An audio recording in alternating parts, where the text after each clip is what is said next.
Olá, olá, bom dia mais uma vez, né? Estamos aqui juntos para conversar um pouco mais sobre psicanálise, hipnose e terapia comportamental. Esse vídeo ele vai ser postado na íntegra também no YouTube, então, mesmo que o público ainda não tenha sido formado, né, eu vou iniciar a minha apresentação já que o vídeo vai estar disponível também em outros canais, tá? Ontem à noite, quando eu estava chegando em casa, eu abri o Facebook e vi um bannerzinho, né, falando sobre os resultados da hipnose. E esse bannerzinho, ele acabava dando destaque, né, em três dados que me chamaram muita atenção. Os dados eram o seguinte: tinha psicanálise, 38% de recuperação após 600 sessões, cerca de 11 anos e meio. Aí o segundo quadro tinha terapia comportamental, 72% de recuperação após 22 sessões, cerca de 6 meses.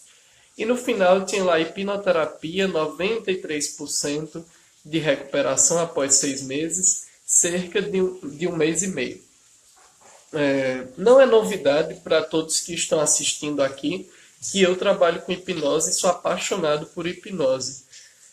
Mas eu devo confessar que algumas coisas comerciais acabam me impactando um pouco. Então, quando eu vejo a hipnose sendo comparada com essas outras duas abordagens e sendo colocada numa posição de destaque, como se abreviasse a quantidade de sessões e aumentasse a porcentagem de recuperação, eu me inquietei e fui pesquisar os dados, a fonte, né, dessa informação.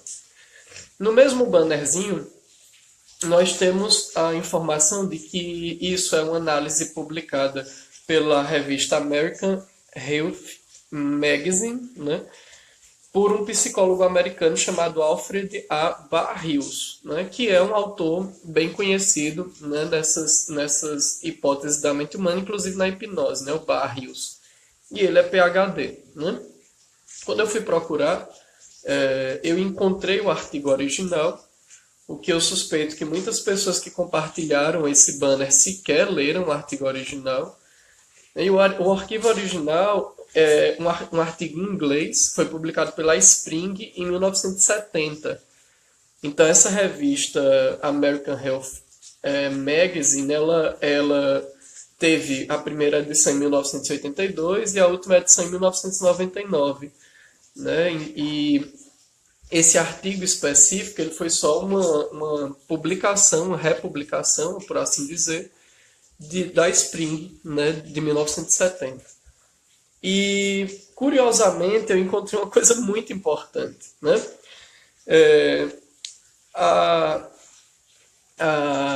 Realmente, o Barrios ele faz uma pesquisa que comprova, né, que a hipnose ela acelera o processo, mas tem um porém. A hipnose é utilizada por terapeutas, né? Por pessoas que entendem o funcionamento da mente humana, por pessoas que se dedicam, que estudam diariamente a questão da mente humana, inclusive alguns psicólogos e psicanalistas. Então veja, como é que eu consigo comparar e dizer que a hipnose ela me dá um resultado maior se ela está sendo utilizada, né, por estudiosos da área? E mais, quando eu digo que a psicanálise, a terapia comportamental não, porque já é um outro cenário, mas quando eu digo que a psicanálise tem uma baixa capacidade de recuperação, por exemplo, eu tenho que mapear o que é que eu entendo como recuperação. E o artigo do Barrios, ele deixa muito claro. Ele entende como recuperação uma diminuição do sintoma ou até mesmo a eliminação do sintoma. O objetivo da psicanálise, como ciência em essência, não é esse. Não é diminuir o sintoma nem eliminar o sintoma. Eu acho que quando nós fazemos uma publicação como essa, nós temos que entender o propósito das coisas. E no artigo, o Barrios entende. O meu grande dilema nesse vídeo é você fazer um recorte de um texto maior para servir de propaganda ou de poder midiático. Então, me parece assim, não procure psicanálise, não procure terapia comportamental, porque o que resolve é a hipnose. E apesar de eu gostar muito da hipnose, eu acho que essas bandeiras absolutas devem ser evitadas.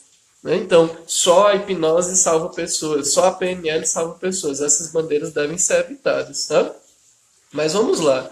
É, a, Quando o Barrios compara os dados, ele compara dados muito bem descritos com hipnose. Ele fala lá, ele traz 4 ou 5 autores que fizeram testes, inclusive ele vai falando da quantidade de pessoas. Teve um autor que trabalhou com 108 pessoas, outro autor que trabalhou com 90 e poucas pessoas. Então ele vai fazendo um levantamento metodológico, né, das abordagens dentro da hipnose. Mas quando ele comenta sobre a psicanálise e a terapia comportamental, primeiro, ele nem cita autores específicos, ele só diz assim, em uma revisão vasta de literatura sobre o tema. Então, na minha opinião, o Barrios foi infeliz quando fez isso, porque ele foi muito objetivo nas questões de hipnose, no levantamento bibliográfico da hipnose, e foi super vago no levantamento da psicanálise e da terapia comportamental. Então, eu estou comparando 3 universos de maneira diferente. Isso para a ciência é arriscado, é perigoso. Então, se eu vou utilizar um levantamento dentro da pesquisa bibliográfica ou da pesquisa de literatura com a hipnose, eu também tenho que aplicar o mesmo modelo para a psicanálise e para a terapia comportamental.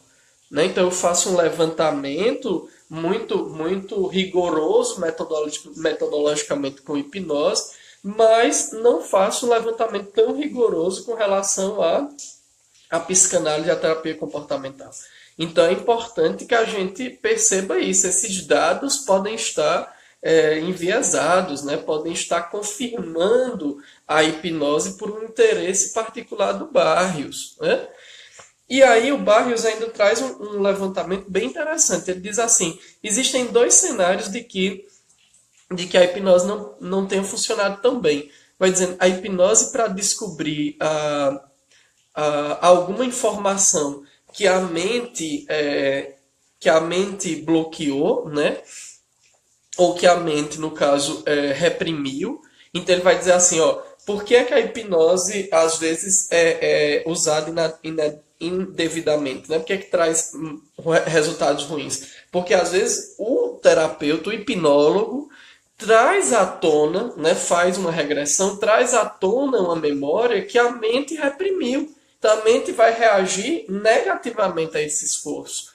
Então veja, uma pessoa que faz um curso de final de semana, ou que faz vários cursos, mas que não estuda, que não se aprofunda, vai cair nesses erros de colocar uma pessoa em transe e pedir para ela lembrar de alguma coisa ou voltar a um determinado momento, e ela não vai nem saber que de repente ela está fazendo mal àquela estrutura mental. Então, se o sujeito precisa estudar psicanálise para poder entender de repressão, para poder evitar essa falha de hipnose, eu não entendo como é que a psicanálise e a hipnose estão dissociadas nesse aspecto. Como é que então eu dou 93% de recuperação através da hipnoterapia, se o hipnoterapeuta tem que sacar disso, tem que saber disso, desse conceito fundamental da psicanálise?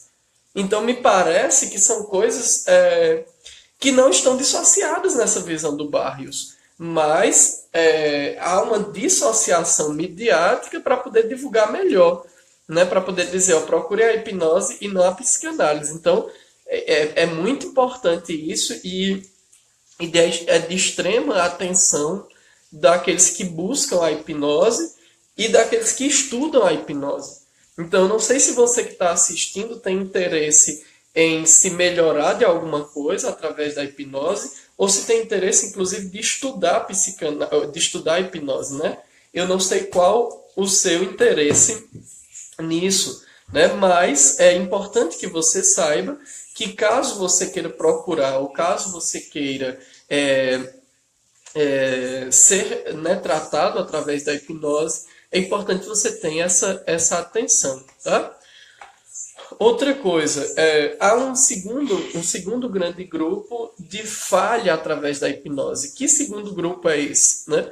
Aqueles hipnólogos que buscam remover sintomas através de uma sugestão direta. Então, pare de sentir isso, coloca a pessoa em transe e diz, pare de sentir isso, ou sinta-se melhor.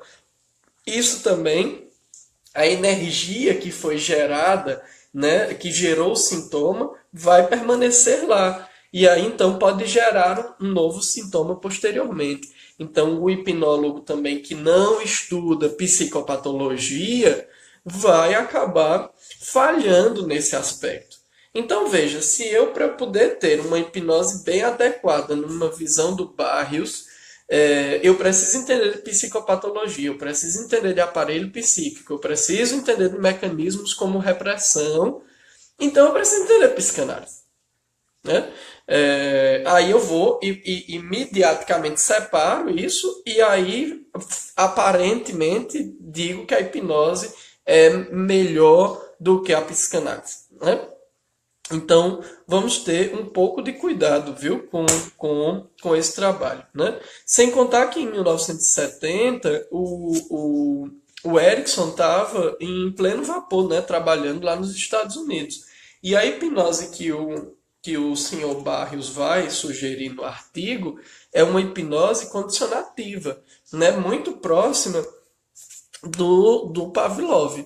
Né? Então ele diz, quando eu crio uma sugestão condicionativa e falo para a mente humana, ela pode acatar essa sugestão ou não acatar, levantando resistências. E aí o Barrios vai dizer, a partir do Pavlov, que se eu arrumar um jeito de diminuir essas resistências, a sugestão condicionativa vai ser mais bem aceita.